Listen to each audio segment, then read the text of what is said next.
आदाब, इस्तकबाल है। आप देख रहे हैं कश्मीर न्यूज। मैं हूं आपके साथ अबू हुरैरा। खबरों को तफसील से देखते हैं। वजीर आजम नरेंद्र मोदी ने दरास वॉर मेमोरियल पर करगिल जंग के शहीदों को खिराज अकीदत पेश किया।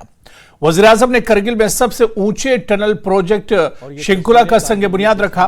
इस दौरान उन्होंने कहा कि करगिल विजय दिवस बहादुरी की अलामत है और आज मुल्क बहादुर शहीदों को याद कर रहा है।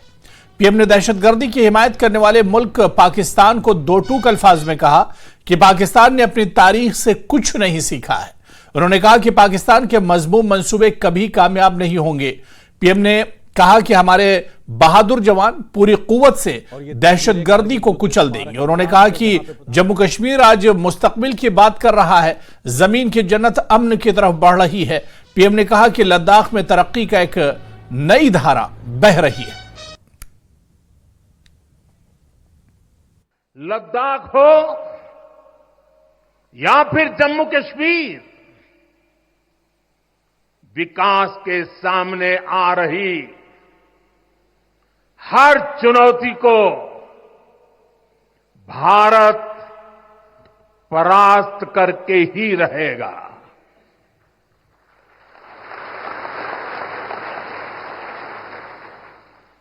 कुछ ही दिन बाद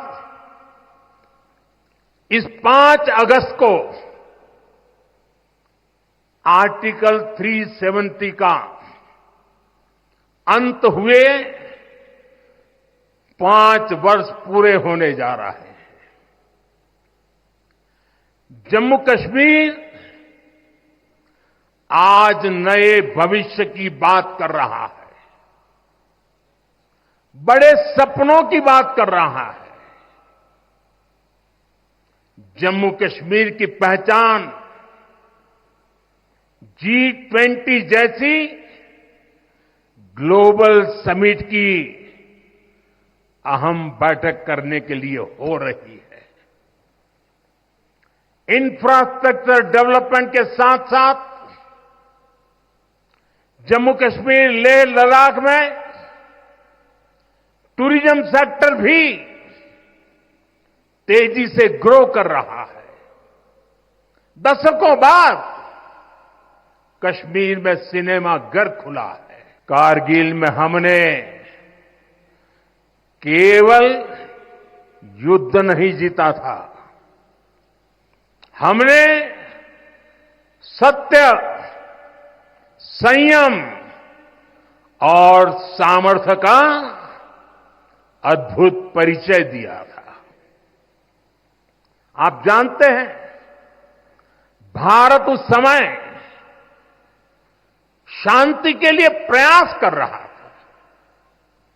बदले में पाकिस्तान ने फिर एक बार अपना अविश्वासी चेहरा दिखाया। लेकिन सत्य के सामने असत्य और आतंक की हार हुई। साथियों, पाकिस्तान ने अतीत में जितने भी दुष्प्रयास किए, उसे मुंह की खानी पड़ी है। लेकिन पाकिस्तान ने अपने इतिहास से कुछ नहीं सीखा है। वो आतंकवाद के सहारे, प्रॉक्सी वॉर के सहारे अपने आप को प्रासंगिक बनाए रखने का प्रयास कर रहा है। अग्निपथ योजना के जरिए देश ने इस महत्वपूर्ण सपने को एड्रेस किया है। अग्निपथ का लक्ष्य सेनाओं को युवा बनाना है। अग्निपथ का लक्ष्य सेनाओं को युद्ध के लिए निरंतर योग्य बनाए रखना है। दुर्भाग्य से राष्ट्रीय सुरक्षा से जुड़े इतने संवेदनशील विषय को कुछ लोगों ने राजनीति का विषय बना दिया है। कुछ लोग सेना के इस रिफॉर्म पर भी अपने व्यक्तिगत स्वार्थ में झूठ की राजनीति कर रहे हैं। साथियों, सच्चाई ये है कि अग्निपथ योजना से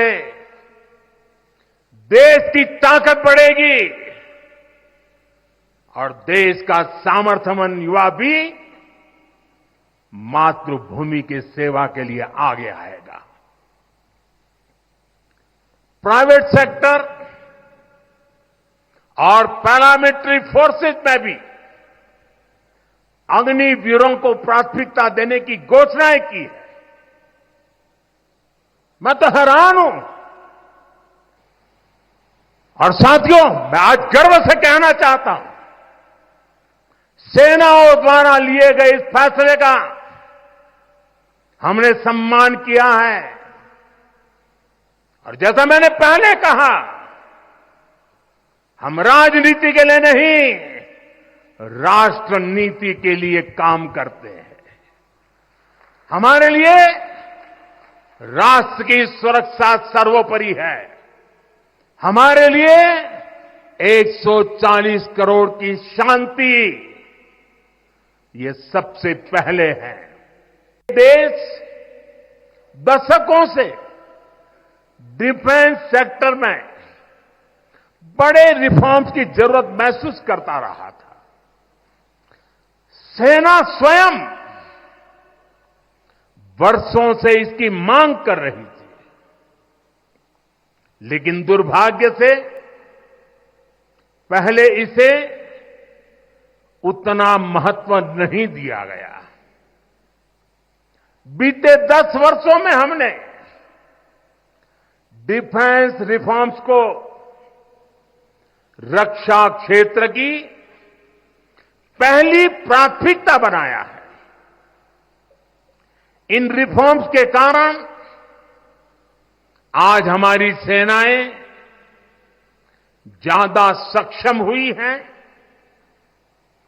आत्मनिर्भर हो रही है। आज डिफेंस प्रोक्योरमेंट में बड़ी हिस्सेदारी भारतीय डिफेंस इंडस्ट्री को दी जा रही है। डिफेंस में रिसर्च एंड डेवलपमेंट बजट का भी 25% प्राइवेट सेक्टर के लिए रिजर्व किया गया है। ऐसे ही प्रयासों का परिणाम है कि भारत का डिफेंस प्रोडक्शन अब 1.25 लाख करोड़ रुपए से ज्यादा हो चुका है। कभी भारत की गिनती हथियार मंगाने वाले देश के रूप में भी थी। अब भारत एक्सपोर्टर के तौर पर अपनी पहचान बना रहा है।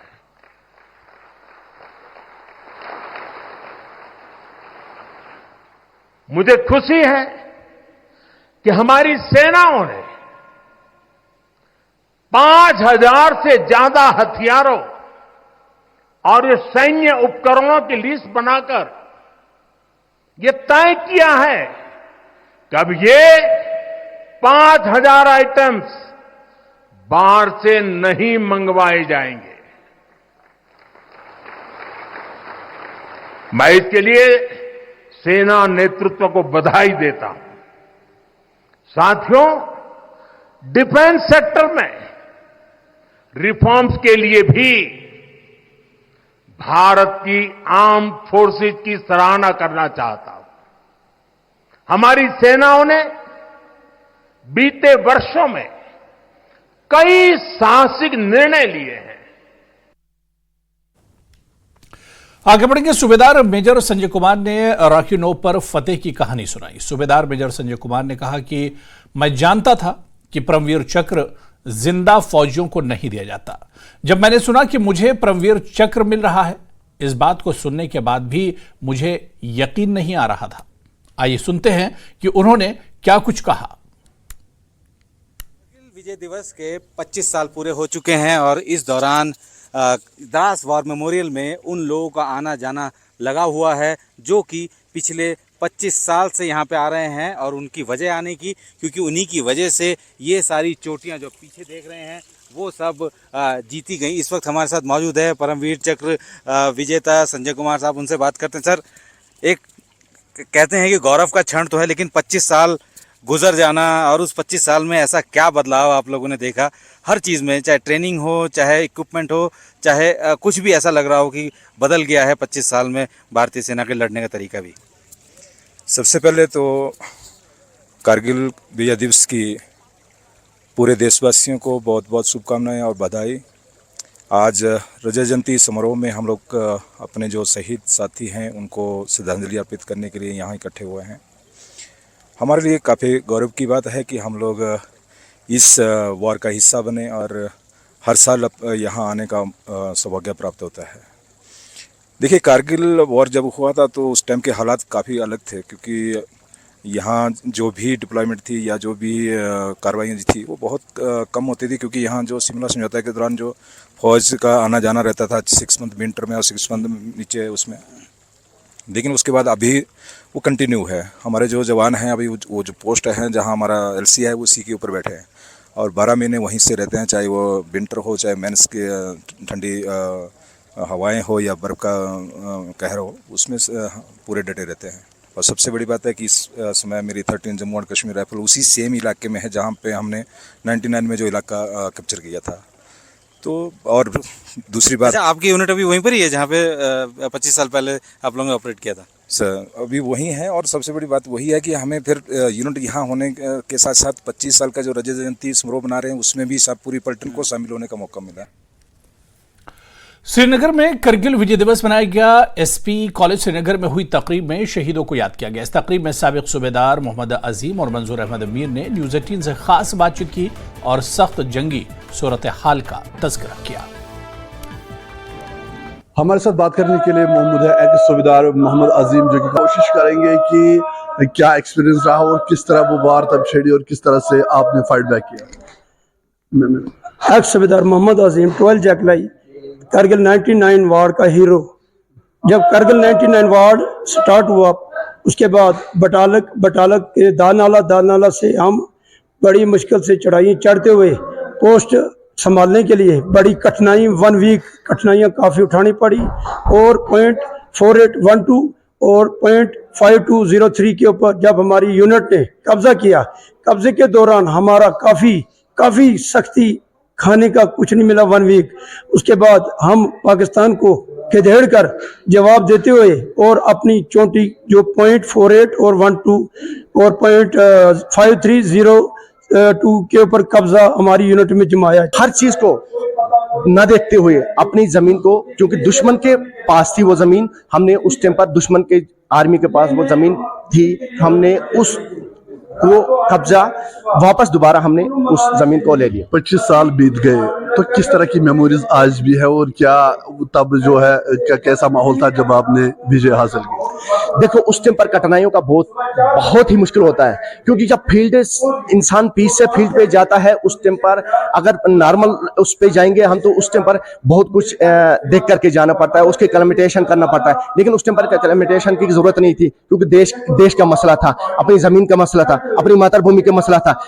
दूसरी बात यह है, सबसे पहले प्राउड भी है और दुख भी है, क्योंकि जो हमारे साथी थे कुछ हमारे साथ थे वो शहीद हो गए। मे गई लगभग जरियत 60 बांबरे आमतिस बस वदान यह बे ठीक पे असल पे घर पन्न बचन मज फकर 60 फकर जाना बह अत मज 60 फकर। बहादुर हीरोज को खराज अक़ीदत पेश करते हुए जिला गांधरबल के श्री अमरनाथ बेस कैंप बालतल में करगिल विजय दिवस मनाया गया। सर्विस फराहम करने वालों, लंगर मालिकान और यात्रियों के साथ सिक्योरिटी फोर्सेज ने हिंदुस्तान के इन बहादुर दिलों को जवानों को याद किया जिन्होंने करगिल जंग के दौरान अपनी जानें कुर्बान की। करगिल विजय दिवस की सालगिरह इंतहाई एहतराम और इन बहादुर सिपाहियों के लिए तशक्कुर के साथ मनाई गई। इन शहीदों ने मुल्क की खुद मुख्तारी की हिफाजत के लिए गैर मामूली हिम्मत और लगन का मुजाहरा किया। इस मौके पर एक रैली भी निकाली गई जो बालतल बेस कैंप से गुजरी, जिसमें हिंदुस्तानी फौज, सीआरपीएफ, जम्मू कश्मीर के जवानों ने शिरकत की। रैली में पुलिस और सिविल इंतजामिया के अफसरान ने शिरकत करके माहौल को फख्र और इत्तेहाद से भर दिया। इस फातिही तकरीब के मौके पर मिठाइयां भी तकसीम की गई। हमारे जो वीर जवान हैं जिन्होंने शहादत हासिल की थे, उनको याद करने का, उनको नमन करने का, उनके प्रति श्रद्धांजलि देने का आज दिन है और वही हमने आज यहाँ पे ऑर्गेनाइज किया। इसमें कोई शक नहीं है कि फिजिकली हमारे साथ इस वक्त नहीं है, लेकिन वो हमारे दिलों में है और उनकी कुर्बानी और उनकी बड़ी जवानी में जो उन्होंने जोश के साथ, दुश्मन के साथ लोहा लेते हुए अपनी जान की हुती दी, उसको हमेशा के लिए याद रखने का दिन है। जिस तरीके से कारगिल की लड़ाई में सभी देशवासियों ने मिलजुल के हमारी सेना के साथ कंधे के कंधा मिला करके उसमें जीत प्राप्त की थी और उस विजय के उपलक्ष्य पे हम यहाँ पे मना रहे हैं। उसी हौसले के साथ, उसी जज्बे के साथ हमारी जो श्री अमरनाथ जी यात्रा है, बालटाल कैंप में हम सब भी उसी जज्बे के साथ, चाहे वो बेल्ट फोर्सेस हो, सिविल प्रशासन हो, हम सब मिलजुल के दिन रात 24/7 काम कर रहे हैं जहां पे, ताकि हमारी यात्रा जो है खुशहाल तरीके से हो। पर कारगिल विजय दिवस सारी फोर्सों के साथ, आर्मी के साथ, पैरामिलिट्री फोर्स का, जेकेपी के साथ खूब धूमधाम से मनाया जाता है। हमारा जो कारगिल विजय दिवस है, हमारी कितनी बहनों का सुहाग खोया गया था, कितनी माताओं के लाल गए थे, कितनी बहनों के भाई गए थे और 527 हमारे देश के शहीद जवान हुए थे और 1363 लोग बहुत ही ज्यादा घायल हुए थे। उन्होंने जो बलिदान दिया और हमारे देश को एक विजय हासिल कराई, तो उस उपलक्ष्य में हम कारगिल विजय दिवस मनाते हैं और पूरे ही धूमधाम से मनाया जाता है। वहीं दिल्ली के जम्मू कश्मीर हाउस में जम्मू कश्मीर संभाव उत्सव का एहतमाम किया गया। 25 जुलाई से 29 जुलाई तक ये मेला जारी रहेगा। लेफ्टिनेंट गवर्नर मनोज सिन्हा ने संभाव उत्सव इफ्तिताह किया। इस मौके पर डॉक्टर करण सिंह भी मौजूद थे।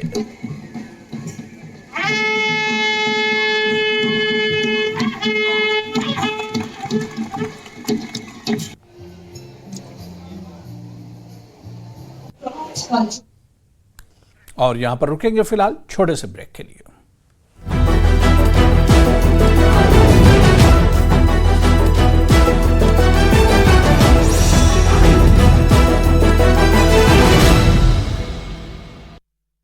Goldy meat mutton.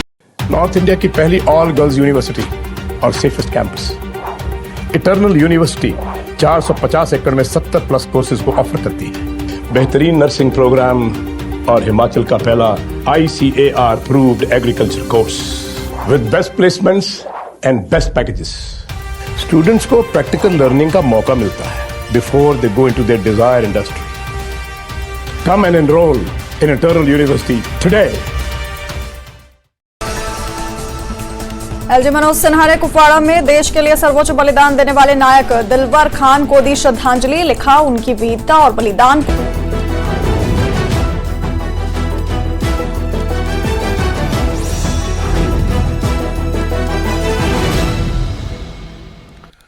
लद्दाख के मुख्तलिफ हिस्सों में करगिल विजय दिवस मनाया गया। इस मौके पर भारतीय फौज के जवानों की कुर्बानियों को याद किया गया। मुल्क भर में 1999 में हुई करगिल जंग में पाकिस्तानी फौजियों पर हिंदुस्तानी फौज की फतेह की याद का दिन मनाया जा रहा है।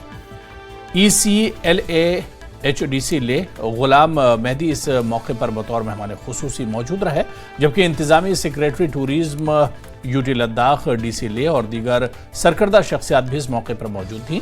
इस मौके की मुनासबत से दिहार लेह में एक यादगार तकरीब का एहतमाम किया गया। इस मौके पर वीर नारीज, वार हीरोज और साबिक फौजियों के ब्लॉक प्रेसिडेंट को एजाज से नवाजा गया। इस मौके पर 2 मिनट की खामोशी भी इख्तियार की गई।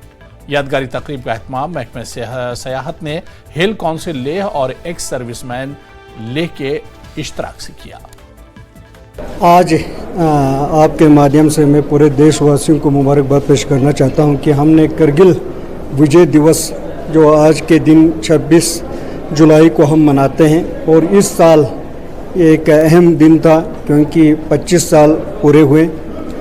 तो इस मौके पे आज हम यहाँ एक समारोह में हम सब बैठे और हमने हमारे जो वीर नारीस, वीर मातास और वार हीरोज़ को हमने यहाँ पे रिकॉग्नाइज़ किया, उन्हें फेलिसिटेट किया।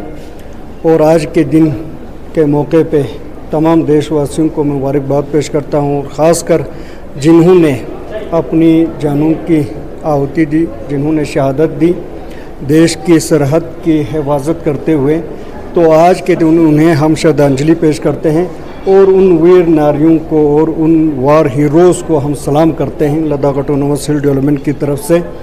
तो आज का दिन पूरे देश में करगिल विजय दिवस के तौर पर हम मनाते हैं, जो कि इस साल बड़ा अहम था, क्योंकि ये जो हम सिल्वर जुबली मना रहे हैं कि इसका पूरा 25 साल पूरा होने पे मैं तमाम लोगों को मैं मुबारकबाद पेश करता हूँ। तो करगिल दिवस की 25वीं सालगिरह को सिल्वर जुबली की तकरीब के तौर पर मनाने के लिए एक्स सर्विसमैन लेग डोडा ने भदरवा में एक रैली का इनेकाद किया। विजय दिवस की इस रैली में नौजवानों को भी शामिल किया गया ताकि इनके दरमियान ताल्लुक और हुब्बुल वतनी का जज्बा पैदा किया जा सके। ये दिन 26 जुलाई को 1999 की करगिल जंग में पाकिस्तानी फौज के खिलाफ दिफाई अफवाज की फतेह की याद में मनाया जाता है। जंग के दौरान शहीद होने वाले फौजियों की बहादुरी को सलाम पेश किया गया। एक सर्विसमैन ने जिला सदर डोडा राज सिंह की क़यादत में भदरवा में करगिल विजय दिवस रैली निकाली। रैली में अराकीन, पुलिस, सीआरपीएफ, स्कूली तलबा और मकामी लोगों ने बढ़ चढ़कर हिस्सा लिया। बड़ी एक मोटिवेशन है हमारे लोगों के लिए, हमारे यूथ्स के लिए, कि जब भी कभी कोई प्रॉब्लम आई है हमारे देश पे, हमारी भारतीय सेना ने बढ़ चढ़ करके मुकाबला किया है, उनको धूल चटाई है। तो आज ही के दिन मैं सबको बहुत बहुत मुबारक देना चाहता हूं और जितने भी लोगों ने इसमें पार्टिसिपेट किया है उनको बहुत बहुत शुक्रिया। करगिल में कितने हमारे साथियों ने अपनी शहादत दी और कितने लोग वहां पर जख्मी हुए। बाजार में अपनी रैली निकाली गई और भारत माता की जय के नारे लगाए गए, इंडियन आर्मी जिंदाबाद के नारे लगाए गए, करगिल के शहीद अमर रहे। और ये जो अपने डोडा के शहीद करगिल विजय दिवस की सिल्वर जुबली के मौके पर कठुआ में भी शहीद फौजियों को खिराज अक़ीदत पेश किया गया। शहीद चौक में शहीदों की यादगार पर फूलों के हार चढ़ाए गए और मुल्क के लिए अपनी जानें कुर्बान करने वाले हीरोज को याद किया गया।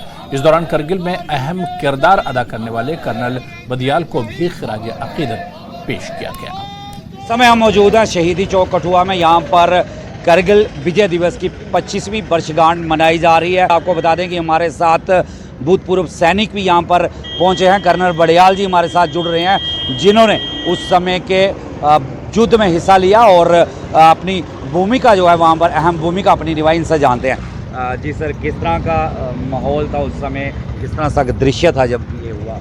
देखिए, मैं 99 कारगिल की लड़ाई का हिस्सा रहा हूँ।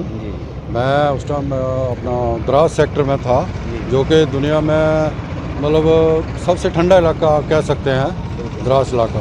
तो वहाँ पे हालात तो काफ़ी मुश्किल में थे, लेकिन जो जज्बात थे उसमें कोई कमी नहीं थी। जो हमारे जज्बात थे, हमारे फ़ौज में जो हमारे सैनिकों में जज्बात थे, उसकी कोई कमी नहीं। हाँ, बेशक देखिए, लड़ाई में हमने हमारे बहुत सारे जवानों ने बहुत खो दिया, शहादत भी पाई, हमने खो भी दिए हैं। तो मतलब बहुत दुख होता था, लेकिन उसके बावजूद हौसला कम नहीं होता था। देखने और सुनने में यही आया कि बड़ा कठिन डगर थी, बहुत ऊंची पहाड़ियाँ थी, तो कितनी दिक्कत वहाँ पर आई चढ़ाई चढ़ने में, वहाँ युद्ध करने में पाकिस्तान। देखिए, कठिन हाई एल्टीट्यूड एरिया होता है, वहाँ ऑक्सीजन लेवल कम होता है। तो जब ऑक्सीजन लेवल कम होता है तो आपकी बॉडी वीकनेस होती है, फिर आपने हथियार भी उठाना, सामान भी उठाना, तो ये सब लेके जाना, मतलब ये कठिनाई तो थी, लेकिन इसके बावजूद भी कोई कमी।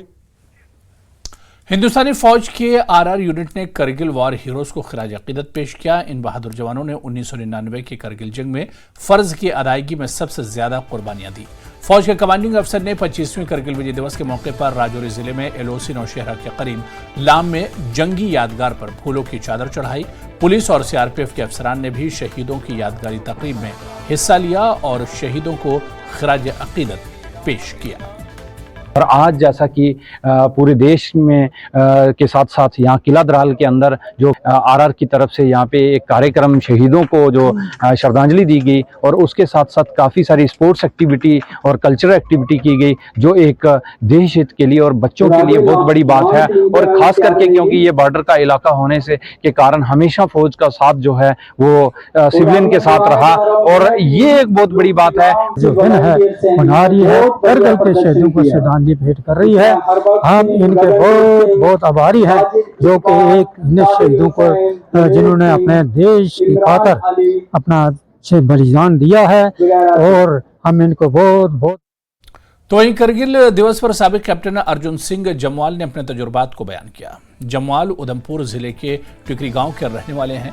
उन्होंने 1999 की करगिल जंग के दौरान 14 जेके राइफल्स में बतौर हवलदार शिरकत की थी। उन्होंने 4 जाट रेजिमेंट के तहत खिदमत अंजाम देते हुए पाकिस्तान के खिलाफ जंग में अहम किरदार अदा किया। जंग के दौरान कौम की गैर मुतज़लज़ल हिमायत के लिए इजहार तशक्कुर करते हुए कैप्टन सिंह ने अपने खतूत और राखियों के जरिए मुसल्लह अफवाज के हौसले को बढ़ाने में शहरियों के किरदार पर जोर दिया। उन्होंने जंग को एक तारीखी वाक़या करार देते हुए इसका हिस्सा बनने पर फख्र का इजहार किया। मौजूदा सिक्योरिटी सूरत हाल पर तबसरा करते हुए तजुर्बेकार अफसर ने रिवायती जंग के मुकाबले दहशतगर्दी का मुकाबला करने में फौज को दरपेश चैलेंजों पर रोशनी डाली। उन्होंने करगिल जंग के हीरोज को खिराज अकीदत भी पेश किया। मैं जो भी होगा कुछ भी होगा जान कुर्बान करने के लिए तैयार हो जाता है। और जब मतलब ऐसे आदमी हमारे साथ हों जो हमारे को संरक्षण दे रहे हैं और प्रधानमंत्री का जाना तो मैं बोलूँगा कि बहुत बड़ी बात है। मैं आपको मनोबल देखो उम्र के हिसाब से मेरा कहाँ क्या करना वो मायने रखता है, लेकिन देश के लिए अगर जो हमारे युवा उधर जा रही है उनके लिए अब कोई भी काम की किसी किस्म की भी कुर्बानी हमें मतलब चाहेंगे तो हम देने के लिए तैयार हैं। ये ज़रूरी नहीं है कि हम फ्रंट लाइन में उनके साथ चलें, हम बैक में उनके कहाँ भी जो उनको किसी किस्म की ज़रूरत है हम पूरा करेंगे। जैसे कि हमने करगिल में देखा जब हम ऊपर थे तो करगिल के जितने भी लोकल लोग थे वो हमारे साथ रोटी भी ऊपर पहुंचाते थे, अम्युनिशन भी ऊपर पहुंचाते थे। वो हमारे साथ बिल्कुल मतलब कंधे से कंधा मिलाकर चले। और जो हमारे जो फौज में भी आप बोलते हो ना क्लर्क, जब दूसरी जो ट्रेडमैन्स है इन्होंने बहुत मदद करते हैं जो इन्फेंट्री में जो आगे ये अपना सामान। तो ऐसे ही है, अगर हम भी अभी उनमें से हम आ गए हैं, अगर हम फ्रंट लाइन में नहीं जा सकते लेकिन उनके साथ कंधे से कंधा मिलाएंगे। पीछे अगर जो भी हमारे लायक बात होगी हम उनके साथ हैं। और यहां पर रुकेंगे फिलहाल छोटे से ब्रेक के लिए।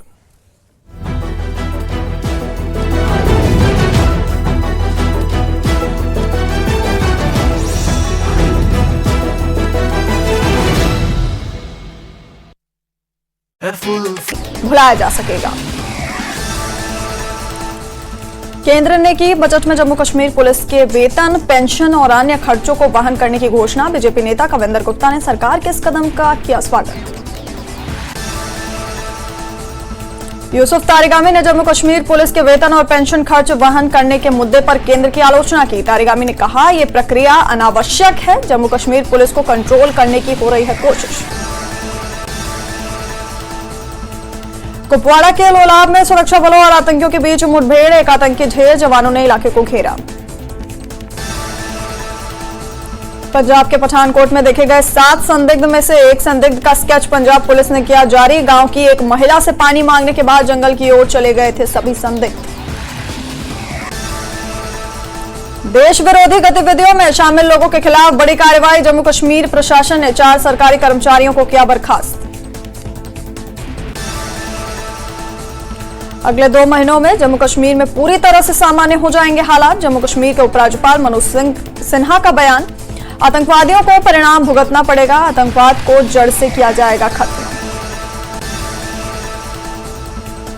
प्रधानमंत्री नरेंद्र मोदी 26 जुलाई को करगिल विजय दिवस की रजत जयंती समारोह में होंगे शामिल। वॉर मेमोरियल पर शहीदों को देंगे श्रद्धांजलि। प्रधानमंत्री के करगिल आगमन की तैयारी जोरों पर। करगिल विजय दिवस के 25वीं वर्षगांठ की तैयारियां जोरों पर। करगिल युद्ध स्मारक को बेहद खूबसूरत तरीके से सजाया गया। रजत जयंती के मद्देनजर 26 जुलाई को कई कार्यक्रम किए जाएंगे आयोजित। लद्दाख से निर्दलीय सांसद मोहम्मद हनीफ जान ने संसद में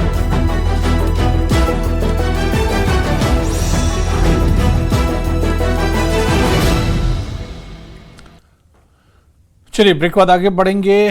एसआईए ने पुंछ में लाइन ऑफ कंट्रोल पर खारी करमाड़ा गांव में नार्को टेररिस्ट की जायदाद जब्त की है। मंशियात के खिलाफ जारी मुहिम को आगे बढ़ाते हुए रियासती तफ्तीशी एजेंसी ने नार्को दहशतगर्द लियाकत हुसैन वल्द मोहम्मद हुसैन के खिलाफ कार्रवाई अंजाम दी। लियाकत नार्को दहशतगर्दी के एक मुकदमे में पहले से ही मुलजिम है और गुज़िश्ता 1 साल से मफरूर है। इस सिलसिले में एसआईए ने सेशन कोर्ट पुंछ में जायदाद कुर्क करने की दरख्वास्त दायर की थी। तहसीलदार हवेली पुंछ अजहर मजीद की क़यादत में पुलिस और एसआईए की टीम ने खरी करमाड़ा गांव के सरकर्दा लोगों और मुलजिम के वालिद की मौजूदगी में मुलजिम की जायदाद को मुंसलिक कर दिया। ये खड़ी करमाड़ा एक विलेज है, इसमें यहाँ पर एक अक्यूज था मोहम्मद मोहम्मद हुसैन। ये नार्को टेररिज्म और एनडीपीएस का सीरियस चार्जेस में पिछले 1 साल से एब्सकॉन्ड कर रहा था। तो ऑनरेबल कोर्ट की डायरेक्शन थी कि इसके नाम पर जितनी भी प्रॉपर्टी है उसको अटैच किया जाए। तो उसी निस्बत से हमने जो एग्जीक्यूशन जो थी वो कोर्ट आर्डर की वो करने के लिए यहाँ पर आए थे और हमने प्रॉपर्टी आपने देखा भी है और पूरी तरीके से अटैच की है। तो इसी वजह है कि इसी सिलसिले में जो गवर्नमेंट का और ऑनरेबल कोर्ट का जो है ये बड़ा स्ट्रिक्ट एक्शन रहता है जितने भी ये ड्रग्स को लेकर या ड्रगिस्ट को लेकर रहता है। और स्पेसिफिकली जब बात नेशनल इंटीग्रिटी की हो तो उसी में एग्जीक्यूशन की। केंद्र सरकार की तरफ से जहां जम्मू कश्मीर में आतंकवाद के खिलाफ लगातार कार्रवाई की जा रही है, वहीं नार्को टेररिज्म को लेकर भी सरकार काफ़ी सख्त है। आपको बता दें कि पुंछ जिले के गांव खड़ी करमाड़ा में इस समय न्यूज़ 18 की टीम खड़ी है और जहां पर आज एसआईए की तरफ से एक नार्को टेररिस्ट की प्रॉपर्टी सीज की गई है। और ये जो नार्को टेररिज्म का मामला है ये पिछले साल 31 मई का मामला है, जब कुछ लोग वहाँ से हथियार और ड्रग्स लेकर आ रहे थे और उनमें से उनका एक साथी लियाकत जो है वो पिछले 1 साल से अधिक समय से फरार था, जिसको लेकर कई बार उसके घर पर नोटिस चिपकाए गए। और आज एसआईए की टीम जो है तहसीलदार हवेली पुंछ और पुलिस के साथ यहाँ पहुंची और उसकी जो जमीन है उस पर बोर्ड लगाया और उसको अटैच कर दिया गया है। ये एक कोशिश है एसआईए की कि नार्को टेररिज्म से जुड़े लोग हैं वो बाज आ जाएं और वो सही रास्ते पर आ जाएं। और लियाकत जो है अभी फरार है। अगर लियाकत पुलिस के पास सरेंडर करता है तो उसके जो है कुछ नरमी भी बरती जा सकती है, जिसको लेकर आज यहाँ पर तहसीलदार और अन्य लोगों ने बात की है। लेकिन नार्को टेररिज्म को लेकर कहीं ना कहीं सरकार की सख्ती है कि जो को आज युवा पुंछ में एक प्रॉपर्टी को अटैच किया गया है। Munish Sharma, news 18 network, Karmara, Poonch.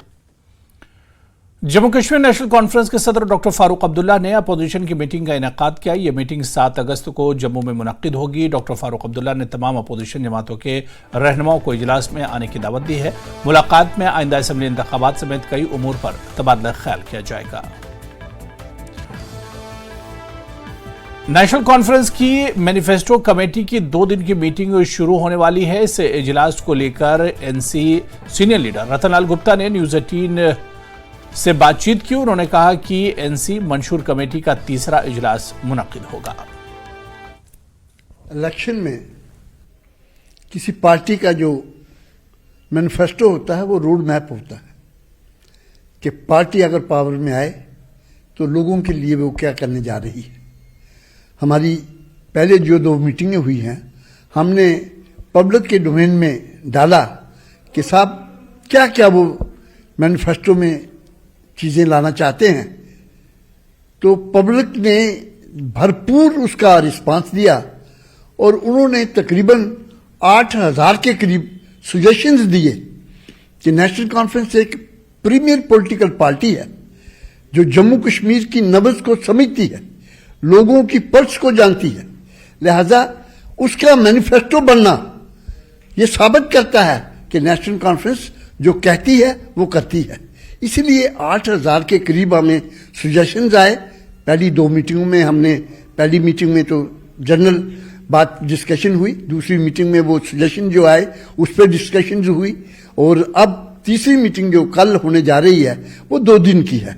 इसमें हम काफ़ी जो हमारे पास सजेशंस भी आए हैं, जो हमारी पार्टी का पहले नया कश्मीर का प्रोग्राम था उसके मुताबिक भी, और दूसरे जो और बातें इसमें हम मैनिफेस्टो में देना चाहते हैं, लोगों के लिए जो करना चाहते हैं, जो हमारे मन में है कि हम लोगों की बेहतरी के लिए, लोगों की तरक्की के लिए इस जम्मू कश्मीर की डेवलपमेंट के लिए जो हम करना चाहते हैं हम करेंगे, ताकि लोगों को सुविधा मिले, जो सही बात है, सुख मिले उनको, वो समझे कि नेशनल कॉन्फ्रेंस एक ऐसी पार्टी है जो लोगों के दुख दर्द को जानती है और उसके मुताबिक ही अपना रोड मैप बनाती है। Jammu Kashmir Peoples Democratic Party के सदर महबूबा मुफ्ती ने एक मीटिंग का इनेकाद किया। उन्होंने शेर कश्मीर पाक श्रीनगर में कल मनाए जाने वाले पार्टी योम तासीस की तैयारियों का जायजा लिया।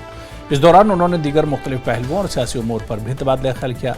मीटिंग में सीनियर लीडरान और पार्टी कारकुनान ने शिरकत की।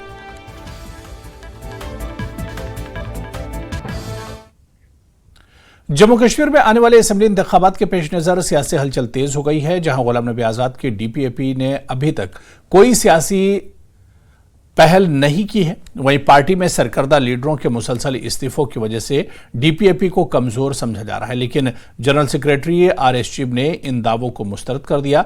चिब ने कहा कि पार्टी इंतखाबात की तारीख के ऐलान के बाद मुतहर्रिक हो जाएगी और लीडरों के पार्टी छोड़ने की खबरें भी गलत हैं। करगिल युद्ध की आज 25वीं सालगिरह है। सारा देश हमारे माननीय प्रधानमंत्री जी के समेत सब लोग इस समय उन शहीदों को याद कर रहे हैं जिन शहीदों ने 25 साल पहले पाकिस्तानियों को टाइगर हिल से करगिल से खदेड़ा और हमारी सेना, वायुसेना ने मिलकर के युद्ध में विजय हासिल करी। मैं भी अपनी ओर से और अपनी पार्टी के रैंक एंड फाइल की ओर से उन शहीदों को नमन करता हूं, उनको याद करता हूं, जिनमें कुछ ऐसे शहीद भी हुए जैसे कैप्टन बत्रा है, कैप्टन यादव है और कालिया जी हैं 3 जिनको परमवीर चक्र मिला। और इनके साथ साथ लगभग देखा जाए तो हमने लगभग वहाँ 450 से ज़्यादा हमारे लोग शहीद हुए और 1100-1200 लोग हमारे जो थे वो जख्मी भी हुए। लेकिन पाकिस्तानियों को बहुत हज़ारों में नुकसान हुआ, 1000 भाग गए ना देखेंगे। लेकिन हमारी सेना के लिए, हमारे देशवासियों के लिए एक बड़े गर्व की बात है कि हमने बड़ी ठाठ के साथ उस युद्ध को जीता। नेशनल कॉन्फ्रेंस के सूबाई सदर नासिर असलम वानी ने बीजेपी पर निशाना साधते हुए कहा कि बीजेपी जम्मू कश्मीर की तबाही के लिए जिम्मेदार है। उन्होंने कहा कि आने वाले वक्त में नेशनल कॉन्फ्रेंस जम्मू कश्मीर में अपने दम पर सरकार तश्कील देगी। वानी का कहना है कि अगर सुप्रीम कोर्ट की हिदायत पर सरकार आज भी असेंबली इलेक्शन नहीं करवाएगी तो ये जमहूरियत के लिए एक बदनुमा दाग होगा। साथ है नेशनल कॉन्फ्रेंस के सीनियर लीडर और सूबाई सदर नासिर असलम वानी। आपको लग रहा है कि जिस तरह सुप्रीम कोर्ट की डायरेक्शन है कि मुकर्ररा वक्त के अंदर जम्मू कश्मीर में असेंबली इलेक्शन होनी चाहिए, क्या आपको लग रहा है कि माहौल उस तरीके से है? क्या बीजेपी इस तरह का इनिशिएटिव ले सकते हैं? क्या मुल्क में खासतौर पर हमारे जम्मू कश्मीर में इलेक्शन हो सकते हैं? देखिए जनाब, इनके पास कोई चारा नहीं। बीजेपी फंस गई है। बीजेपी के बस में होता तो वो यहाँ अगले कई सालों तक भी इलेक्शन नहीं करते, क्योंकि उनको अपनी हार दिख रही है। अभी पार्लियामेंट के इलेक्शन के बाद उनको जम्मू में भी अपने जो है कदम डगमगाते दिख रहे हैं, क्योंकि वहाँ बाकी पार्टियां जो इंडिया अलायंस की थी वो उसमें उनसे बेहतर परफॉर्म किया, लेकिन वोट परसेंटेज के हिसाब से सीट उन्होंने बेशक जीती। उसकी क्या वजूहत हुई वो दूसरी बात है, लेकिन जब आप उसका एनालाइज करते हैं और आप असेंबली लेवल पे आ जाते हैं तो उनको लगता है कि वो नंबर जो उन्होंने पिछली दफा असेंबली सीटों का जीता था उससे वो कोसों दूर है। उस वजह से वो कोशिश जरूर करेंगे, लेकिन अब ऐसा दिखता नहीं है, क्योंकि सुप्रीम कोर्ट की वाज़ेह डायरेक्शन है, गवर्नमेंट की वाज़ेह एश्योरेंस है सुप्रीम कोर्ट में कि हम ये इलेक्शन सितंबर से पहले मुकम्मल करेंगे। मुल्क के वजीर आजम ने खुद कहा कि वो योगा डे था, उन्होंने कहा जी यहाँ इलेक्शन भी हो जाएंगे और स्टेटहुड भी मिलेगा। मुल्क के वजीर दाखिला ने भी कहा, अमित शाह साहब ने भी कहा कि यहाँ इलेक्शन बहुत जल्दी होंगे। उससे ये लगता है कि उन्होंने अपनी तैयारी पूरी की होगी, लेकिन यहाँ कयास आ रहे हैं, उनका बाजार भी गर्म है। लोग वो कहते हैं ना डरे हुए हैं, क्योंकि 10 साल से इलेक्शन हुए नहीं। तो अगर अब भी ये इलेक्शन में कोई रखना डालना चाहें और अपनी पार्टी के हिसाब से फिर से कोई दूसरा ख्याल इनके जहन में हो तो ये हमारी जमहूरियत पे बहुत बड़ा दबाव। एक और बात है, कल ही यहाँ पर अशोक कोल ने दौरा किया तो उन्होंने उनसे पूछा गया कि नेशनल कॉन्फ्रेंस किस डगर पर है, तो उन्होंने कहा कि यहाँ बीजेपी जो 50 पार होगी और नेशनल कॉन्फ्रेंस ही जम्मू कश्मीर की तबाही के लिए जिम्मेदार है। नासिर असलम वानी क्या कहेंगे? ये इनसे हम सर्टिफिकेट क्यों लें? ये अपना पहले देखें इनका यहाँ क्या रोल रहा। इनकी तो हालत ये हो गई, ये यहाँ कैंडिडेट नहीं खड़ा कर सके पार्लियामेंट इलेक्शन में, ये हम पे क्या सवाल उठाएंगे। इनका यहाँ नामो निशान नहीं था। इनके जो हवारी थे, जो इनकी हिमायती पार्टियां थी, उनकी जमानतें जब्त हो गई, वो किसी को मुंह दिखाने लायक नहीं रहे। अब ये हम पे क्या इल्जाम लगाएंगे? ये जुर्रत करते हैं तो आगे इलेक्शन आने वाला है, इसमें हमको इनकी सर्टिफिकेट की जरूरत नहीं है। अल्लाह ताला की तरफ से जो जिनको उसने इज्जत बख्शी होगी वो जरूर बख्शेंगे और फिर वो लोगों के वोट से फैसला होगा। ये अशोक कोल साहब के कहने से या दूसरे कोई उनके साहब कहने से या कभी कभी वो आजकल इंतजामिया से भी लोगों से बयान दिलवाते हैं, उससे थोड़ी होता है। क्या आपको लग रहा है कि अगर असेंबली इलेक्शन होते हैं, क्या नेशनल कॉन्फ्रेंस अपने दम पे सरकार बना सकती है जम्मू कश्मीर? जरूर बनाएंगे। आपने अभी देखा होगा, हालांकि नॉर्थ कश्मीर का जो रिजल्ट आया वो हमारी तवक्कात के बरक्स आया, लेकिन वो एक दूसरे तर्ज का वोट था, वो एक सेंटिमेंटल वोट था, वो रोज थोड़ी हो। मुमकिन नहीं है कि उस मेयार पे अभी हम पहुंच सकें। कोशिश तो हमारी होनी चाहिए। आज भी जब वहाँ लोग उनके लिए वहाँ इस बरसी पे आए और अकीदत के फूल निछावर किए, तो उन्होंने हमसे भी ये जो है तलकीन की कि उनके दिखाए हुए रास्ते पे हम चले। उनका अवामी राब्ता इतना वसी था कि उसके मयार के उभरना बड़ा मुश्किल है। कोशिश हम जरूर करेंगे। और जिस तरह उन्होंने लोगों की खिदमत उस वक्त की थी, वो एक ऐसा दौर था जब ये अंदाजा ही नहीं था कि सरकारें बनेंगी, लोग MLA बनेंगे, लोग मिनिस्टर बनेंगे। कोई ऐसा उस वक्त नज़र नहीं आता था कि निज़ाम आना ऐसा इंतज़ाम बनेगा, क्योंकि शख्सी राज का दौर था। और उस वक्त यही उनका जज्बा था कि एक अवामी खिदमत का जज्बा था, और उस पर वो इस हद तक पूरे उतरे हैं कि आज 43 साल के बाद भी उनको लोग याद करते हैं। और कारवान इस्लामी इंटरनेशनल के सरबराह मौलाना गुलाम रसूल हामी ने अपने एक बयान में मुत्तहिदा मजलिस उलमा की जानिब से मुनक्किदा शिया सुन्नी कोऑर्डिनेशन मीटिंग की तायद करते हुए कहा कि वक्त की अशद ज़रूरत थी कि मसलकी मनाफरत की फैलती आग को बुझाया जाए। उन्होंने कहा कि वो मीरवाइज कश्मीर मौलवी उमर फारूक की इस काविश को सराहते हैं और चाहते हैं कि सभी मकातिब फ़िक्र आपसी रवादारी और भाईचारे से जिंदगी गुजारें और एक दूसरे के एतकादात के साथ छेड़छाड़ ना करें। उम्मत में जो इंसान सहाबा पर तान करे, सहाबा की बार रिदवान अल्लाह अजमाइन पर, यहाँ अहले बैत अतहार के खिलाफ ज़रा सी भी बुग़्ज़ दिल में रहे, न वो शिया हो सकता है न वो सुन्नी हो सकता है, क्योंकि वो मुसलमान है ही नहीं। रही बात कि जो मीर भाई साहब ने उस वक़्त एक अजीब सी कैफियत थी कि खानका माला का जो वाक़या हुआ था उस पर हर तरफ से चुमी गोया हुई थी, और मीर भाई साहब ने बर वक्त उस वक़्त कदम उठाया और सोसाइटी में एक बड़े अलमिया को उसने टाल दिया, ख़त्म कर दिया। मैं मीर भाई साहब की उस पर सराहना करते हुए मीर भाई साहब को की उस चीज़ पर मतलब यकीनी तौर दाद भी देता हूँ, और एक मैं समझता हूँ कि हर तरफ रोनमा वो होने वाला था और लोग उसके ताक़ुब में थे, और जो फितना परवर अनासर होते हैं वो भी इस दम में थे, उस ताक में थे कि कहीं क्या वाक़या हम रोनमा अंजाम देंगे और जिससे अनारगी मिलत के अंदर और उम्मत के अंदर और बिलखुसूस हमारे कश्मीर के अंदर फैल जाएगी। उसको ख़त्म करने के लिए उस मीटिंग ने यकीनी तौर आग पर यकीनी तौर पानी का असर कर। और यहाँ पर रुकेंगे फिलहाल छोटे से ब्रेक के लिए।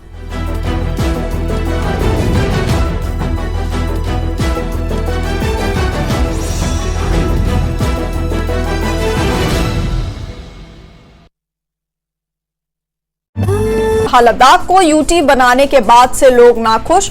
मोहम्मद हनीफा जान ने की लद्दाख को फुल स्टेटहुड दिए जाने की मांग।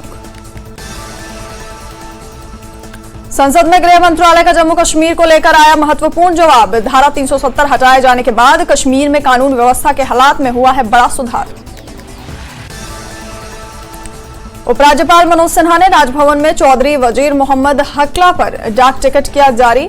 इस दौरान उपराज्यपाल ने कहा, चौधरी वजीर मोहम्मद हकला ने गुज्जर बकरवाल समाज को जागरूक करने के लिए बहुत बड़ा काम किया।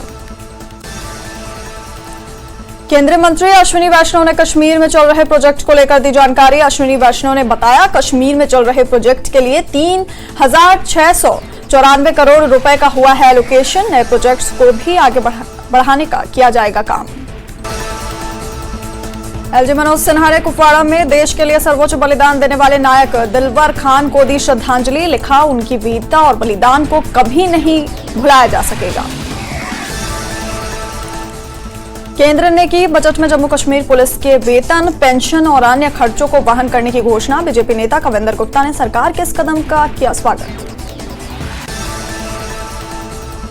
यूसुफ तारिगामी ने जम्मू कश्मीर पुलिस के वेतन और पेंशन खर्च वहन करने के मुद्दे पर केंद्र की आलोचना की। तारिगामी ने कहा, यह प्रक्रिया अनावश्यक है। जम्मू कश्मीर पुलिस को कंट्रोल करने की हो रही है कोशिश। कुपवाड़ा के लोलाब में सुरक्षा बलों और आतंकियों के बीच मुठभेड़। एक आतंकी ढेर, जवानों ने इलाके को घेरा। पंजाब के पठानकोट में देखे गए 7 संदिग्ध में से एक संदिग्ध का स्केच पंजाब पुलिस ने किया जारी। गांव की एक महिला से पानी मांगने के बाद जंगल की ओर चले गए थे सभी संदिग्ध। देश विरोधी गतिविधियों में शामिल लोगों के खिलाफ बड़ी कार्रवाई। जम्मू कश्मीर प्रशासन ने 4 सरकारी कर्मचारियों को किया बर्खास्त। अगले 2 महीनों में जम्मू कश्मीर में पूरी तरह से सामान्य हो जाएंगे हालात। जम्मू कश्मीर के उपराज्यपाल मनोज सिन्हा का बयान। आतंकवादियों को परिणाम भुगतना पड़ेगा। आतंकवाद को जड़ से किया जाएगा खत्म।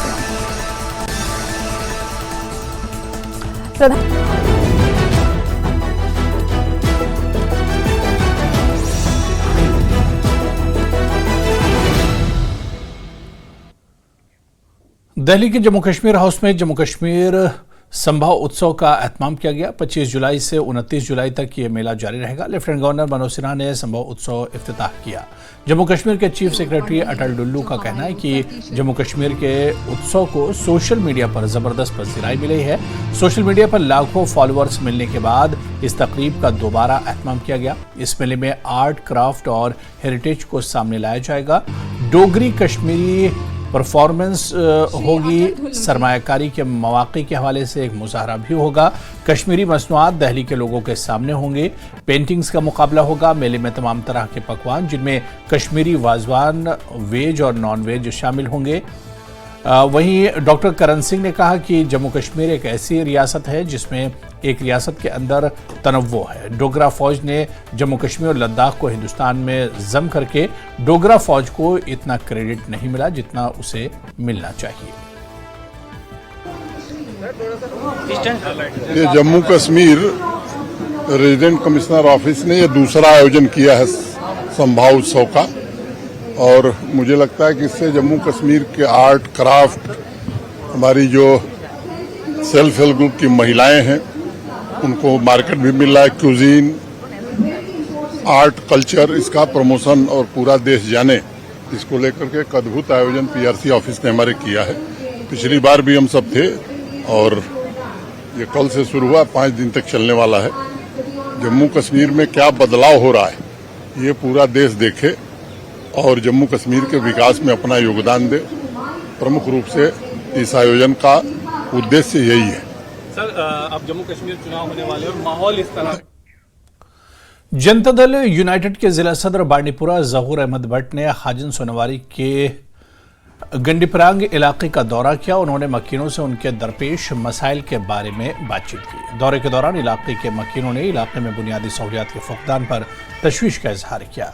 जहूर अहमद भट्ट ने इन्हें यकीन दिलाया कि वो इन मसाइल के फौरी इजाले के लिए आला हुकाम के साथ बातचीत करेंगे ताकि इनके मसाइल का इजाला हो सके।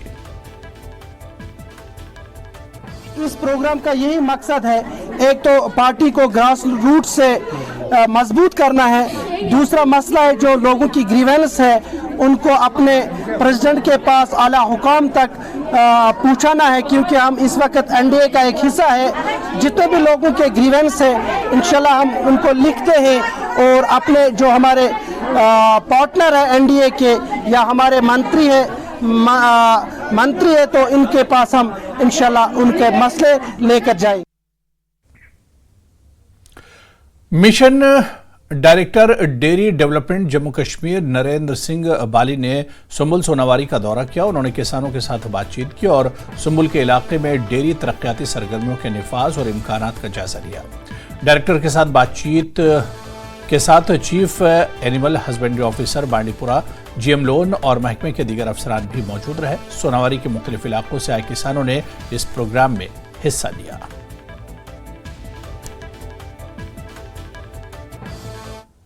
जम्मू कश्मीर का एक बहुत ही एम्बिशियस प्रोजेक्ट है जो HADP है, जो एनिमल हस्बेंड्री डिपार्टमेंट जिसके अंदर एक डेयरी सेक्टर का प्रोजेक्ट है, उसके दायरे के अंदर जो है पूरे जम्मू कश्मीर के हर ज़िले में ये स्कीमें जो हैं अमलाई जा रही हैं और जिसमें कि मिल्क प्रोडक्शन को बढ़ावा दिया जा रहा है, क्वालिटी मिल्क प्रोडक्शन, और साथ में उसका प्रोसेसिंग पे काम किया जा रहा है। इसमें अलग अलग स्कीम्स जो हैं वो बेरोज़गार पढ़े लिखे यूथ को दी जा रही हैं और आज इन यूथ से इंटरेक्शन करके बड़ी खुशी महसूस हो रही है कि जो ये एनिमल हस्बेंड्री महकमे की अलग अलग स्कीमें हैं और ख़ास करके HADP की जो स्कीमें हैं वो ज़मीन पे इम्प्लीमेंट हो रही हैं और बेरोजगार यूथ इससे फ़ायदा उठा रहे हैं। गवर्नमेंट प्राइमरी स्कूल काजीपुरा टनमर्ग गुज़िश्ता 10 बरसों से इमारत के बगैर है। इस संगीन मसले को लेकर स्कूली बच्चों के वालिदैन ने टनमर्ग शेखपुरा रोड पर एहतजाज किया। एहतजाज की वजह से ट्रैफिक 2 घंटे तक मुतासिर रहा। वालिदैन ने कहा कि गवर्नमेंट प्राइमरी स्कूल काजीपुरा की स्कूल की इमारत गुज़िश्ता 10 बरसों से खस्ता हाल है। इंतजामिया को मुतला करने के बावजूद भी आज तक कोई कार्रवाई नहीं हुई। वालिदैन ने मजीद कहा कि गर्मी की इस शदीद लहर की वजह से इनके बच्चे टीन शेड में तालीम हासिल कर रहे हैं, वहीं बारिश के दौरान इनके बच्चे स्कूल नहीं जा सकते हैं। हमें यहाँ पर स्कूल की प्रॉब्लम है, स्कूल की बिल्डिंग नहीं है। हमें यहाँ पर पिछले 10 साल से हमारे बच्चे पहले पंचायत में पढ़ते थे। अब जब पंचायत वालों ने अपना एक रूम खाली करवाया तो एक पंचायत का एक रूम है, दूसरा टीन शेड है। टीन शेड में इस गर्मी में हमारे बच्चे टीन शेड में बैठ के पढ़ रहे हैं। ये कौन सा इंसाफ है? आप हमें बताइए। हमें पिछले 10 सालों से यही बताया जा रहा है कि पैसे सैंक्शन हुए हैं, लेकिन ये फॉरेस्ट वाले रुकावट डाल रहे हैं कि फॉरेस्ट लैंड है। अब आप क्या चाहते हैं? क्या हम चाहते हैं हमें स्कूल की बिल्डिंग दी जाए। हम नहीं जानते उनको कहाँ पर बनानी है, क्या कैसे बनानी है, हमें बिल्डिंग चाहिए बस। हम लोग गरीब, हमारे हस्बैंड जाते हैं गुलमर्ग में, दिन में 500 कमाते हैं, वो मुश्किल से घर का खर्चा चला, वो कहाँ प्राइवेट स्कूल में डालेंगे बच्चों को। मेरा बच्चा इधर आता हर दिन, उसको चक्कर आते, वो बीमार हो जाता है। हमें उतना गुजारा नहीं है हम प्राइवेट स्कूल में अपने बच्चे डाल सकेंगे, लेकिन ये हमारे बच्चों का कुछ सोचते ही नहीं है। इधर कीचड़ है, इतना इधर गंदगी है, लेकिन टीचर यहाँ असल उस्ताद अच्छी तरह से पढ़ाते हैं बच्चों को, उनकी तरफ से हमें कोई शिकायत नहीं है। हम यही चाहते हैं कि इधर बिल्डिंग बननी चाहिए हमारे बच्चों के लिए। स्कूल यहाँ पे हमें दिन भर पीछे रहता है, डर बच्चों को खुदा न खास्त चक्कर में आ जाए कुछ मत, या ये वीरान जगह है, शेर मत आ जाए, उनको मत कुछ खा जाए। बच्चे टीचर क्या कर सकेंगे जब वो क्लास देते हैं, उनको फिर क्लास छोड़ना पड़ता है, फिर बच्चों को पीछे पीछे रहना पड़ता है। वो कौन सी पढ़ाई होगी फिर बेचारों को। रेगुलेटरी मेयारात को बरकरार रखने के लिए सोनमर्ग डेवलपमेंट अथॉरिटी ने चीफ एग्जीक्यूटिव ऑफिसर की हिदायत पर रिजॉर्ट में एक होटल के मालिक के जरिए तामीर किए गए 4 व्यू पॉइंट्स को मुनहदिम करने के लिए फैसला कुन कार्रवाई की। ये पेशरफ्त इमारत के ज़ाब्ते की मुश्तबा खिलाफ वर्जियों या इन व्यू पॉइंट्स को तख्लीक करने के मुंसलिक इजाजतनामों के जवाब के तौर पर सामने आई है। महकमे यूथ सर्विस एंड स्पोर्ट्स की जानिब से पुलवामा में सूबाई सतह के कबड्डी मुकाबले का इनेकाद किया गया। 6 रोज तक जारी रहने वाले सूबाई सतह इंटर डिस्ट्रिक्ट मुकाबले का इफ्तिताह DC पुलवामा डॉक्टर बशारत कयूम ने किया। कश्मीर सूबे के अजला इस कबड्डी मुकाबले में हिस्सा ले रहे हैं। 14, 17 और 19 साल की उम्र के लड़के इस मुकाबले में हिस्सा ले रहे हैं। इस मुकाबले पर DC ने कहा कि अब जिला सतह पर खेलकूद के हवाले से बुनियादी सहूलियात में काफी इजाफा हो रहा है। हाँ, इस तरह के काफ़ी सारे कंपटीशंस होते रहते हैं और मुझे खुशी है ये बताते हुए कि ज़िला पुलवामा में इस तरह का इंफ्रास्ट्रक्चर मौजूद है जहां हम इंटर डिस्ट्रिक्ट कंपटीशंस करवा रहे हैं। कबड्डी के अलावा यहाँ पे क्रिकेट के भी इंटर डिस्ट्रिक्ट कंपटीशंस होते हैं। आप देख रहे हैं हमें यहाँ पे हॉकी एनुअली जो है इंटर डिस्ट्रिक्ट कंपटीशन उसमें भी होती है और कई सारे स्पोर्ट्स जो हैं पर्सनस बाकी डिस्ट्रिक्ट्स के जिन्होंने यहाँ पे कम्पीट किया हो या बाकी जगह और यहाँ भी नेशनल लेवल पे भी रिप्रेजेंट किया यूटी को। इसके तो चलिए इस बुलेटिन में अभी फिलहाल इतना ही। आदाब।